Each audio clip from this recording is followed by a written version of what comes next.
وہ قادر مطلق جو ساری کائنات کا نظام چلا رہا ہے، وہ کچھ بھی کرنے سے پہلے کچھ نہ کچھ نشانیاں ضرور ظاہر کرتا ہے، اور یہ ایسی نشانیاں ہوتی ہیں جنہیں صرف عقل والے ہی سمجھ پاتے ہیں۔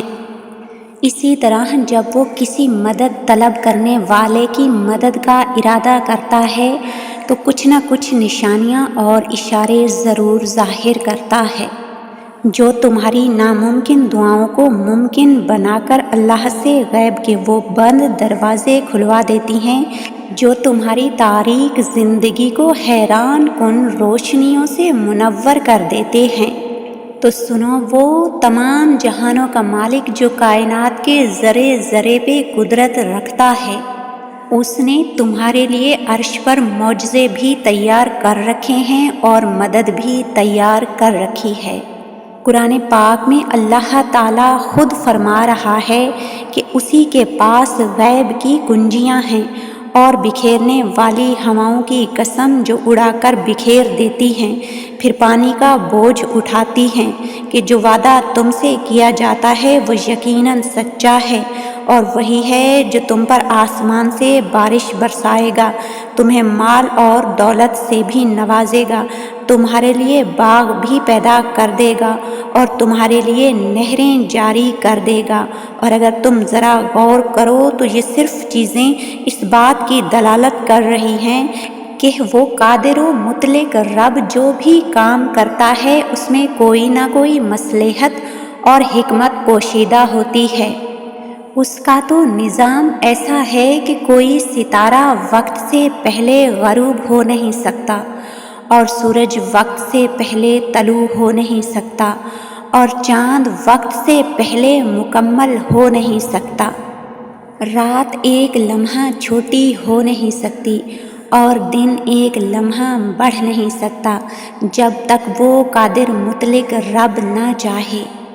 آج زندگی کے وہ تمام معاملات جو تمہاری خواہشات سے مطابقت نہیں رکھتے اور جو تمہاری تمناؤں سے موافقت نہیں رکھتے، کچھ بھی تمہاری چاہت کے مطابق نہیں ہو رہا۔ آج جو چیزیں تمہیں میسر نہیں ہیں، جن چیزوں سے تم محروم ہو اور مسلسل دکھ اور اذیت میں مبتلا ہو اور اللہ تعالیٰ کی مدد کو ڈھونڈتے پھر رہے ہو، تو سنو، تم سب سے پہلے اپنے اندر پاکیزہ صفات کو تلاش کرو۔ تم یقیناً یہ جاننا چاہو گے کہ پاکیزہ صفات کون سی ہیں، تو سنو، میرے نبی محمد مصطفیٰ صلی اللہ علیہ وآلہ وسلم نے فرمایا، جو چیز تمہیں شک میں مبتلا کر دے اسے چھوڑ دو، اور جو چیز شک سے پاک ہو اسے اختیار کرو، کیونکہ سچائی میں اطمینان ہے۔ وہ پاکیزہ صفات کا مالک رب ہی جانتا ہے کہ تمہاری بھلائی کس چیز میں ہے۔ ان قریب وہ اپنی حکمت سے تمہارے لیے مدد کے ذرائع فراہم کرے گا، ایسے ذرائع جن سے تمہاری ناممکن دعائیں حقیقت میں بدل جائیں گی۔ جب معجزے ہوں گے اور اللہ کی مدد آنے والی ہوگی تو کچھ حقیقی نشانیاں بھی ضرور ظاہر ہوں گی۔ جب اللہ کا کوئی بندہ اس فکر میں مبتلا ہو جاتا ہے کہ جو کچھ وہ کر رہا ہے کیا وہ صحیح بھی ہے کہ نہیں، اور وہ اپنے نفس کی پیروی کرنا چھوڑ دیتا ہے اور وہ ہمیشہ اپنے نفس کی خواہشات پر اللہ تعالیٰ کی رضا کو مقدم رکھتا ہے، تو یہ وہ خاص اشارہ ہے جب اللہ کی مدد بالکل قریب ہوتی ہے۔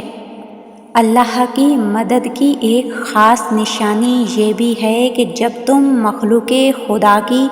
مدد کرنے میں خوشی محسوس کرتے ہو اور اللہ کی رضا کی خاطر اللہ کے بندوں کے سوال کو رد نہیں کرتے ہو، تو وہ خالق بھی تمہارا سوال کبھی رد نہیں کرتا۔ جب تم اس کی مخلوق کے مددگار بنتے ہو تو وہ تمہارا مددگار بن جاتا ہے، اور پھر وہ اتنا خوش ہو جاتا ہے کہ تمہاری مانگی دعاؤں پر اپنا خاص کن فرما دیتا ہے اور تم پر اپنی عطاؤں کے خاص دروازے کھول دیتا ہے۔ جان لو وہ اپنے بندے کے ساتھ کبھی بھی ناانصافی نہیں کرتا۔ دعا ہے اس پاک پروردگار سے کہ وہ تمہاری منتظر آنکھوں کو جلد کن فیکون کے جلوے دکھائے اور اپنی مدد کے تمام دروازے تم پر کھول دے۔ آمین یا رب العالمین۔